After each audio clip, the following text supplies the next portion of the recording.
রাজবৈদ্য, তোমার কি মনে হয় মহারানী আর রাজপুত্র দুজনেই কি সেই অজানা রোগে আক্রান্ত? হ্যাঁ মহারাজ। রাজবৈদ্য, এর কি কোনো সমাধান নেই? এই রোগের কি কোনো প্রতিকার নেই? এই রোগটি পুরো অঞ্চলে ছড়িয়ে পড়েছে, শিশু, বৃদ্ধ, মহিলা সবাই এতে ভুগছে। এখন এই রোগ রাজপ্রাসাদে পৌঁছে গেছে। ক্ষমা করুন মহারাজ, আমার হাতে কিছু নেই। এই রোগের সামনে আমি অসহায় হয়ে পড়েছি। আমি আশেপাশের রাজ্যের বৈদ্যদের সাথেও এই রোগ নিয়ে আলোচনা করেছি, কিন্তু কারো কাছে কোনো উত্তর বা কোনো ওষুধ নেই। এমনকি আমরা এই রোগ সম্পর্কে কিছুই জানতে পারিনি। আমরা এই রোগের নামও জানি না। আমাকে ক্ষমা করুন মহারাজ, আমাকে অনুমতি দিন।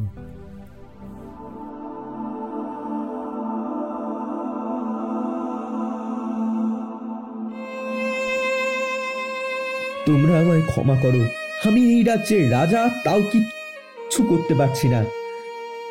এখন নিজেকে রাজা বলতেও আমার ঘৃণা হচ্ছে। আমি এতটাই অক্ষম হয়ে গেছি যে আমার প্রজাদের, আমার পরিবারকে সাহায্য করতে পারছি না। হে মহাদেব, আমাকে পথ দেখাও। এই রোগ থেকে মুক্তি দেওয়ার কিছু উপায় অবশ্যই থাকবে। হর হর মহাদেব, হর হর মহাদেব।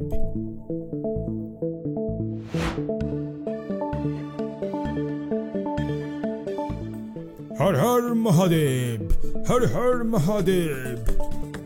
দাঁড়ান বাবা, মহারাজের দরবারের সময় শেষ, এখন তার বিশ্রামের সময়। আপনি দয়া করে কালকে আসুন। মূর্খ, আমি কোনো সময় সীমার মধ্যে আবদ্ধ নই। যাও, তোমার রাজাকে বলো যে আমি এখনই তার সাথে দেখা করতে চাই। ঠিক আছে, আমি এখনই গিয়ে বলছি।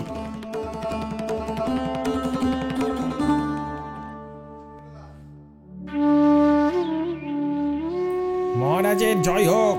বলো প্রহরী, তুমি এ সময় এখানে কেন? আগে মহারাজ, একজন অঘরী বাবা আপনার সাথে দেখা করতে চান। অঘরী বাবা আমাদের প্রাসাদে? ঠিক আছে, তুমি ওনাকে অতিথিশালায় বসাও, আমি এখনই আসছি। মহারাজ এসে গেছেন। প্রণাম বাবা, বলুন আপনি আমার সাথে কেন দেখা করতে চেয়েছেন? আমি আপনাকে কিভাবে সাহায্য করতে পারি? মূর্খ, আমি একজন অঘরী, অঘরী, ঘোর অঘরী। আর অঘরীদের ঈশ্বর ছাড়া আর কারো সাহায্যের প্রয়োজন হয় না। আমাকে ক্ষমা করুন, আমি ওরকম মনোভাব দিয়ে বলিনি। শোনো রাজা, আমি সাহায্য চাইতে না, বরং সাহায্য করতে এসেছি। সাহায্য করতে এসেছেন? বাবা, আমি ঠিক বুঝলাম না। মহাশ্মশানে যাওয়ার রাস্তাটা তোমার নগরের মধ্যে দিয়েই গেছে। আমি তোমার নগর থেকে হেঁটে সেখানে যাওয়ার জন্য যাচ্ছিলাম। ঠিক তখনই আমার চোখ এখানকার মানুষদের উপরে পড়লো। তারা এক অজানা রোগে ভুগছে, তাই আমি তোমাদের এই রোগের সমাধান বলতে এসেছি। কি বললেন আপনি? সমাধান মানে ওষুধ? হ্যাঁ রাজা, তুমি ঠিকই শুনেছ। এই রোগের একমাত্র ওষুধ তুমি কেবলমাত্র, শুধুমাত্র পরশ পাহাড়ের গুহাতেই পাবে। কিন্তু বাবা, পরশ পাহাড় কোথায়? পরশ পাহাড় কোনো সাধারণ পাহাড় নয়। এটি একটি অলৌকিক এবং রহস্যময় পাহাড়। কোনো সাধারণ মানুষের ক্ষেত্রে সেখানে পৌঁছানো তো দূরের কথা, সেই পাহাড়টিকে চোখে দেখতেও পাবে না। যে ব্যক্তি পাপমুক্ত, পরিশ্রমী এবং যার মধ্যে কোনো রকম প্রতারণা বা ছলনা নেই, কেবলমাত্র সেই ব্যক্তি সেই পাহাড়ে যেতে পারবে। আর সেই পাহাড় দিনের বেলায় দেখা যায় না, এটি কেবল চাঁদের আলোতেই দেখা যায়। ঠিক আছে বাবা, আমি অবশ্যই ওই পাহাড়ে যাব। এর জন্য আমাকে যাই করতে হোক না কেন। তাহলে শোনো রাজা, তুমি উত্তর দিকে এগোতে থাকবে যতক্ষণ না তুমি একটা বিশাল গভীর জঙ্গলে পৌঁছাবে। সেই জঙ্গল পার হওয়ার কোনো পথ নেই যদি না জঙ্গল নিজেই তোমাকে পথ দেয়। জঙ্গল পার হওয়ার পর যদি চাঁদনি রাতে পাহাড় দেখতে পাও, তাহলে পাহাড়ের ভেতরে যেতে পারো। হর হর মহাদেব। যাও রাজা, যাও, আশীর্বাদ তোমার সাথে আছে। হর হর মহাদেব, হর হর মহাদেব। পরের দিন সকালে মহারাজা যথারীতি শিবের পূজা করলেন। তারপর তিনি পরশ পাহাড়ের উদ্দেশ্যে রওনা হওয়ার জন্য প্রস্তুত হলেন এবং যাত্রা শুরু করার আগে তার প্রজাকে সম্বোধন করেন। আমার প্রিয় নগরবাসী, আপনারা সবাই জানেন আমি এই অজানা রোগের প্রতিকার খুঁজতে এক রহস্যময় পাহাড়ে যাচ্ছি। এরপর কি হবে তা আমি জানি না, তবে আমি আপনাদের সকলকে আশ্বস্ত করতে চাই যে আমার শেষ নিঃশ্বাস পর্যন্ত আমি চেষ্টা চালিয়ে যাব। কিন্তু যাওয়ার আগে আমি আপনাদের কাছে একটাই অনুরোধ এবং প্রতিশ্রুতি চাই যে কঠিন সময়ে আপনারা যেন একসাথে থাকেন, একে অপরকে সাহায্য করেন। আর আমার অনুপস্থিতিতে রাজ্যের কাজ মহামন্ত্রী সামলাবেন। তারপর রাজা তার ঘোড়ায় চড়ে রওনা দিলেন। ঘোড়াটি তার নিজস্ব গতিতে চলতে থাকলো। ইতিমধ্যে রাজা ছোট ছোট জঙ্গলের মধ্য দিয়ে গেলেন এবং তারপর কয়েক ঘন্টা পর তিনি তার রাজ্য থেকে কয়েক মাইল দূরে একটি নির্জন স্থানে পৌঁছে গেলেন।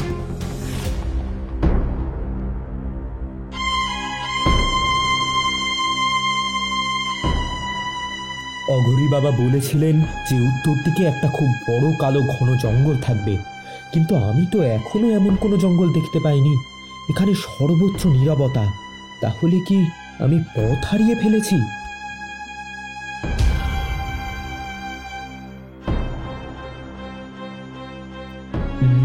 এটা তো পথ এইদিকেই দেখাচ্ছে, এর মানে আমি সঠিক পথেই আছি। চলো বজ্র, আমাদের এখনই ওই পথ দিয়ে যেতে হবে।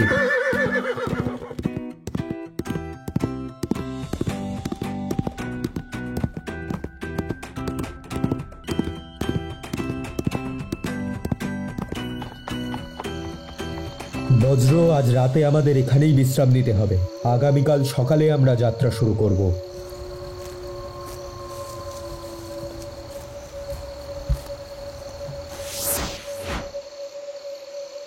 ওম নমঃ শিবায়।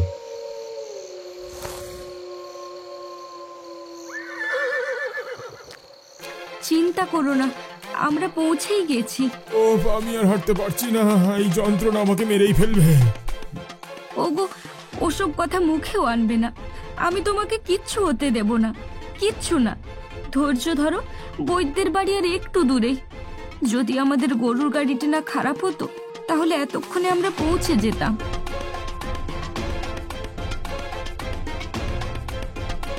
মনে হচ্ছে ওই গাছের নিচে কেউ আছে। তুমি এখানে বসো, আমি এখনই আসছি।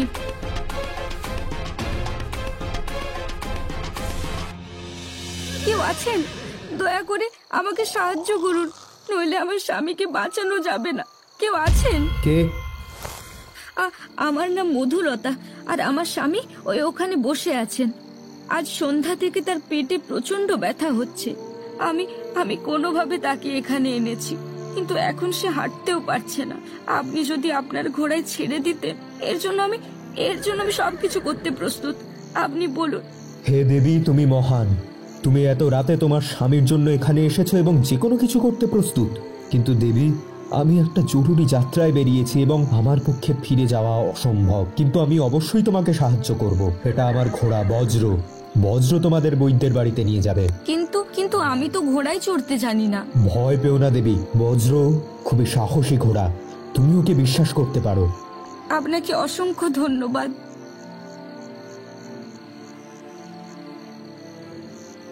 বজ্র তোমাকে সাবধানে তোমাদের গন্তব্যে পৌঁছে দেবে এবং তারপর তুমি প্রাসাদে ফিরে যাবে। দেবী, আমি কথা দিচ্ছি, আমার কাজ শেষ হওয়ার পর আমি প্রথমে এখানে চিকিৎসার ব্যবস্থা করব। এখন যাও বজ্র। পরের দিন রাজা পায়ে হেঁটেই রওনা হলেন।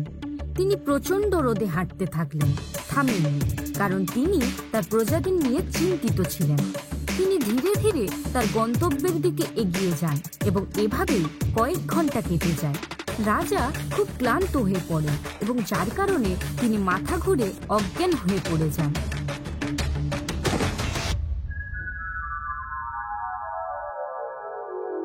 আর যখন রাজার জ্ঞান ফেরে তখন সে নিজেকে আদিবাসী কাবিলাতে পায়।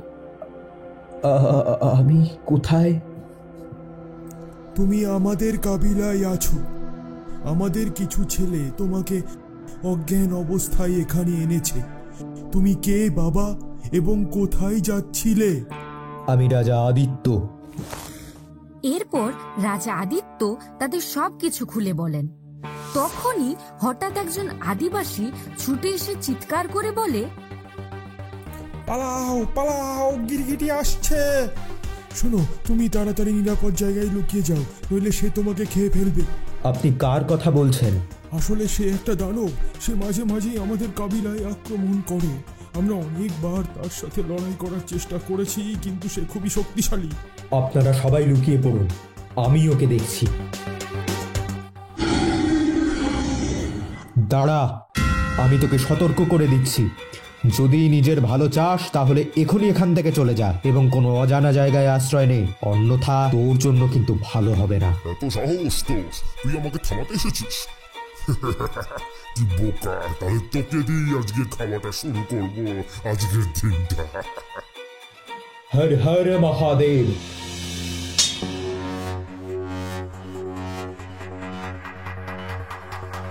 এরপর দুজনের মধ্যে যুদ্ধ শুরু হয়।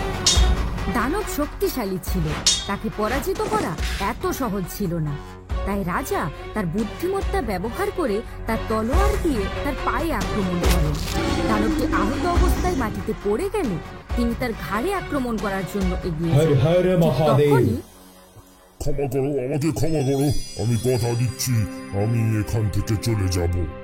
এই কথা শুনে রাজা দানবের প্রতি করুণা করলেন এবং তাকে ছেড়ে দিলেন। এবং এর ফলে আদিবাসী কাবিলা চিরতরে ওই দানবের আতঙ্ক থেকে মুক্ত হয়ে যায়। তুমি আমাদের সকলের উপকার করেছো, এবার আমাদের পালা। এই ঘোড়াটি তোমার যাত্রায় কাজে আসবে। ঠিক আছে।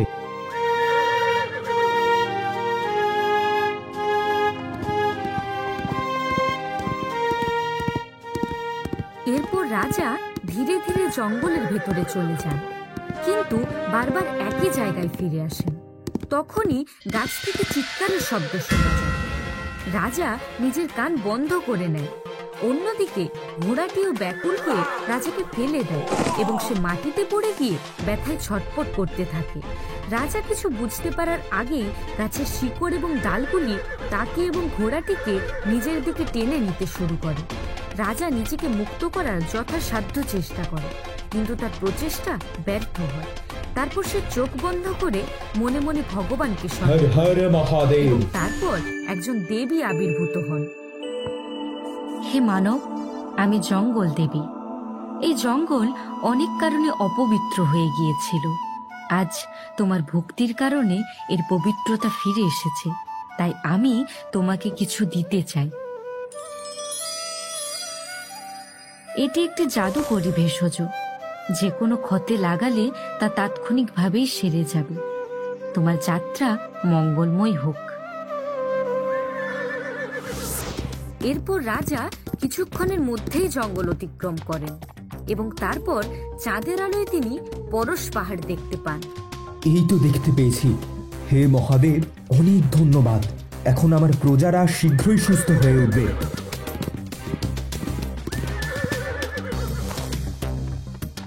রাজা আর দেরি না করে পরশ পাহাড়ের দিকে এগিয়ে যান এবং সেই পাহাড়ের একটি গুহায় প্রবেশ করলেন।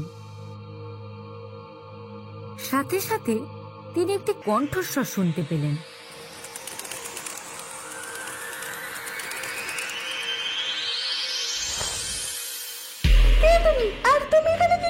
আমি রাজা আদিত্য। আমি এখানে রাজা ওষুধ নিতে এসেছি। পাখিটিকে তার প্রজাদের অসুস্থতার কথা বলেন, কিন্তু পাখিটি এখনো তাকে ওষুধ দিতে অস্বীকার করে, কারণ সে বিশ্বাস করে যে মানুষ স্বার্থপর এবং সর্বদা তাদের নিজেদের সুবিধার জন্য সকলের অপব্যবহার করে। আমি একমত। এরকম কিছু মানুষ আছে, কিন্তু বিশ্বাস করো, আমার প্রজাদের জন্য সেই ওষুধটি আমার দরকার। ব্যর্থ চেষ্টা করছো। ভালো হবে তুমি এখান থেকে চলে যাও। একি, তোমার পায়ে কি হয়েছে? আমি দেখলাম তোমার চলতে অসুবিধে হচ্ছে। আমার পায়ে পুরনো ক্ষত আছে। আশ্চর্যের বিষয়, এই পাহাড়ে শত শত ওষুধ আছে, কিন্তু আমার ঘা সারবে এমন কোনো ওষুধ নেই। আমার কাছে আছে। আমার কাছে জাদু ভেষজও আছে। তুমি সুস্থ হয়ে উঠবে। কিন্তু তুমি তা ওষুধ পাবে না। আমার ওষুধটা দরকার, ওটা ছাড়া আমি ফিরে যেতে পারবো না। এর মানে হলো তুমি তোমার শেষ নিঃশ্বাস পর্যন্ত এখানে থাকবে। চোখের সামনে আমার পরিবার এবং প্রজাদের মৃত্যু দেখার চেয়ে এখানে শেষ নিঃশ্বাস ত্যাগ করা আমার জন্য ভালো হবে। ঠিক আছে। রাজা, তুমি এই শেষ পরীক্ষায় উত্তীর্ণ হয়েছ। প্রজাদের এবং পরিবারের প্রতি তোমার আনুগত্য এবং নিষ্ঠা দেখে আমি খুব খুশি হয়েছি। এরপর পরী কেবল রাজাকে ওষুধই দেয় না, চোখের পলকে তাকে তার রাজ্যে ফিরিয়ে নিয়ে যায়। রাজার পরিবার সহ প্রজাদের ঔষধ দেওয়া হয় আর সবাই সুস্থ হয়। অন্যদিকে মহিলা তার স্বামী এবং বজ্রকে নিয়ে প্রাসাদে আসে আর রাজাকে আবার ধন্যবাদ জানায়। কয়েকদিন পর রাজা তার প্রতিশ্রুতি অনুযায়ী বিভিন্ন জায়গায় চিকিৎসার ব্যবস্থা করেন।